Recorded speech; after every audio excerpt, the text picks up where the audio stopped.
Hey, tuko riadha JKKC on the platform. Greetings from Northwest. Greetings, salutations. Assalamu alaikum, my brothers and sisters around the globe. The 40 plus, hopefully, subscribers who love these channels. Welcome to this episode, my friend. We are in athletics as usual. That's the main subject with a few angles, with a few nuggets of knowledge. Hopefully we learn from each other. Again, a few days that you couldn't see this guy. I'm back in the air. Hopefully you're doing well. You're not settled. Or if you're on a saddle, whatever that horse you're riding on, I hope it's a white horse. The white horse that will ride you into victory. Well, I'm into controversy. I love controversy. Isn't that what gives us traction? If you're in any platform in Tukuriata, you know we're going to be talking some controversial subjects. I'm going to go back to the jungle, the Amazon, Brazil, 2016. I'm visiting this subject because it speaks a lot to the language of humanity, body, what body is perfect, what is Madonna body, what is that Hollywood body that women are expected to have. It's a sad subject. Somebody calls it the dark forces of female athletes. Female athletes, when are they gonna get a break? I try to give them a break here. I try to highlight the plight of womanhood, the plight of feminine creatures, and sometimes they don't do themselves any service. They don't uplift each other up because I'm going to Rio 2016 Olympics, 800 meters. I've spoken about this defining moment for women. It's defining for me because I think if you have recollections of 2016 Olympics in Brazil, the 1, 2, 3 finishers were top athletes, no doubt in my mind. It was led by Samenya, followed by Francine Niosamba, and the bronze medalist was Margaret Waboy. Why am I here? I think it's a reference point for the subject that I'm trying to indulge in and engage you guys in. I think self-sabotage is a very common narrative within human species because the fight for women can be won if there's a collective fight or focus. But I go to Rio because I think the statement that really hit me very hard is a statement made by a Polish woman whom I've made reference of here several times. And it speaks to the demise or the divide that runs deep within the fight for women in sports, in athletics.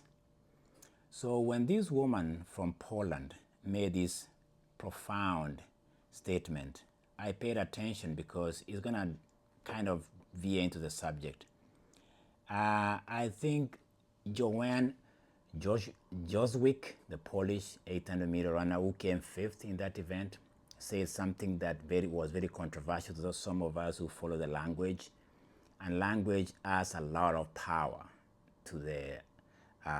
to how we look at things.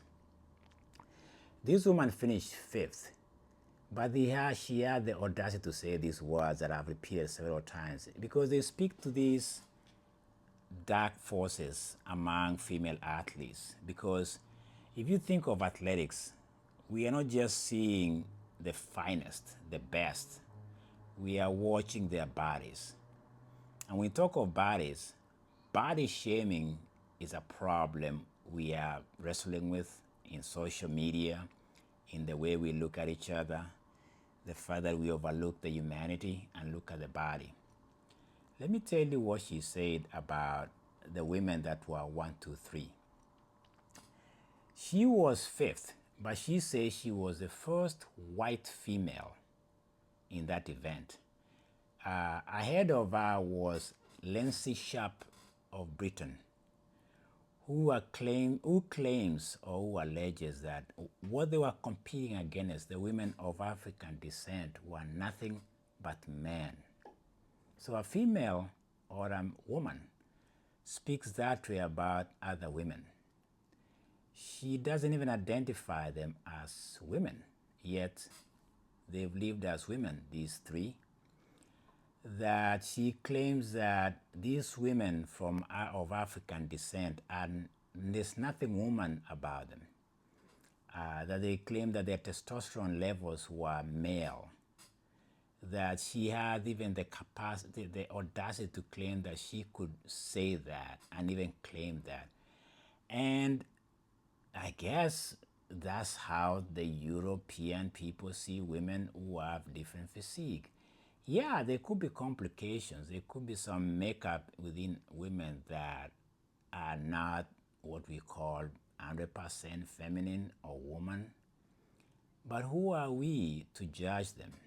Even so, who is another woman to judge another woman not to be a woman enough? Let me tell you how it gets worse for these women. Let me fast forward you with that in your mind, with that thinking in your mind. When another woman calls another woman a non-entity in a women's sport, it sends a strong message. It gives people a voice to even look at women differently, because the dark forces of female body shaming has taken a new twist. There's a young Brit, now talking of coming home to roost for the British athletes. There's a young girl by the name of Hellish McClogan who has been bombarded, who has been annihilated and being bullied within the social media because she's not what people call ideal woman. I don't know how that looks like. I've never met anything that we call perfect. I have a wonderful wife. That's it. With all she has, she's beautiful to me. But this looking at women with a lens of, I don't know what is perfect. I'm looking at myself here. And I'm wondering, what are people looking at when they look at women? Is there a standard? Is there an ideal woman? Is it a Madonna image? Is it the Virgin Mary? I don't know. Is it Jezebel? I don't know. Is it Ruth in the biblical terms? I don't know what a perfect body looks like. I think they say the beauty is in the beholder's eyes. I don't know how that works in this day and age. But Elish McClogan is a daughter of the former 10,000 world champion Liz McClogan. She was great in the 90s, I think 80s, 90s. She's been doing great work in athletics. She's been doing incredible work. Her resume, her CV, her work, her body of work is incredible. But that's beside the point of what I'm talking about when it comes to body for women. She's been hit by this, what they call online epidemic of abuse and people just running muck. There's a quote that says here, go eat some carbs. You are too skinny. You have an eating disorder. She looks like a skeleton. Can you imagine you're reading that as a human being, as an athlete somewhere in this universe, and that's what you read? Where are we going with this? Where am I going with this with the reference of Rio? Until we embrace each other as human beings, until the Polish woman shut the hell up and see the African women as being female enough, even with their body makeup and their physique, until we really truly say, I am whom I am.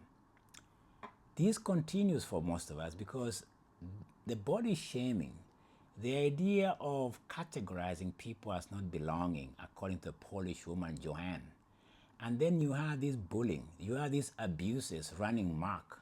It's nothing justified either. I'm not just saying either justifies.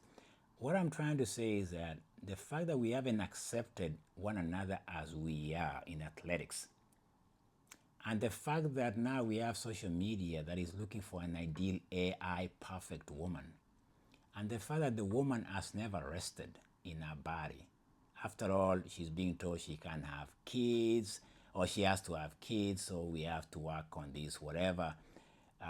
Roe versus Wade, where the rights of women has been pretty much taken by somebody.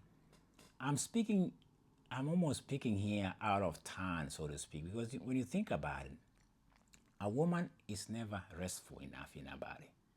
That's a fact. She's never beautiful enough. She's never fast enough. She's never skinny enough. And the language that is coming out of this social media age we live in maybe reminds us of how low we've fallen.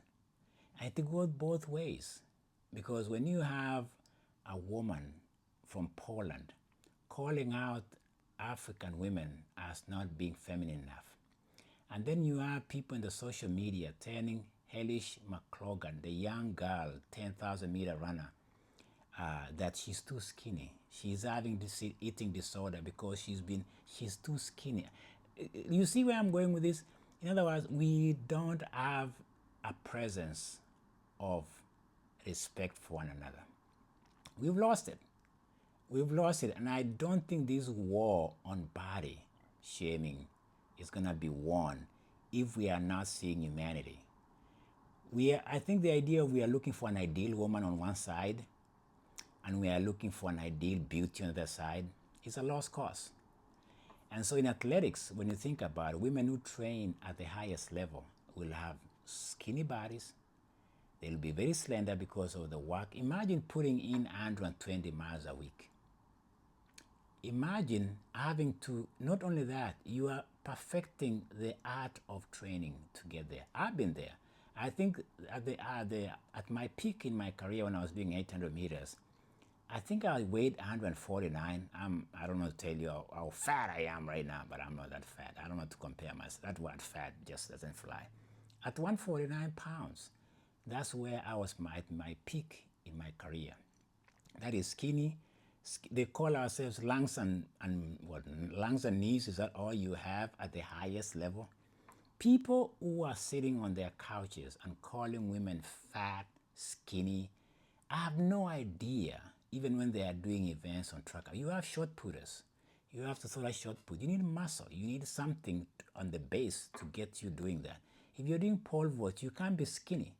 If you are doing some events in track discus, you cannot be skinny. You need some muscle.